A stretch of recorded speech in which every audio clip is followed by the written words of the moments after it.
Le dernier tour avec le leader de cette manche MX2, Ken Roczen. Excellent aujourd'hui chez lui, le local de l'étape, le leader du championnat du monde. A fait cavalier seul en tête, il est parti, il s'est échappé. Personne n'a pu suivre son rythme. Ça va être compliqué dans la deuxième manche d'aller chercher Ken Roczen.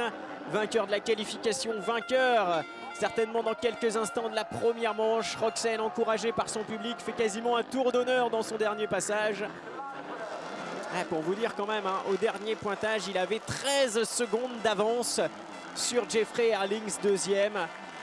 C'est l'homme fort de cette catégorie MX2, Ken Roczen. Et ses fans l'ont bien compris, c'est l'homme à suivre en tout cas cette saison en MX2, Ken Roczen, qui devrait rejoindre les États-Unis la saison prochaine. En supercross et en motocross, bien évidemment. Il a déjà fait quelques piges cette saison, plutôt concluante, puisqu'il a remporté un supercross aux États-Unis à Las Vegas. Il est monté sur des podiums. Et bien Ken Roczen devrait faire l'année complète là-bas l'an prochain.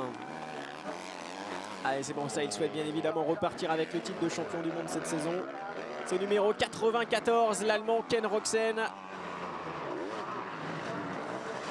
qui fait une nouvelle fois forte impression. Voilà, un petit coucou à son team, vous l'avez vu sur cette image. Il va rejoindre le saut d'arrivée, Ken Roczen, sans aucun souci aujourd'hui.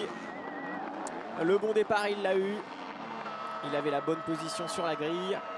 Et ça l'a amené jusqu'à la victoire. Ken Roczen, vainqueur de cette première manche catégorie MX2.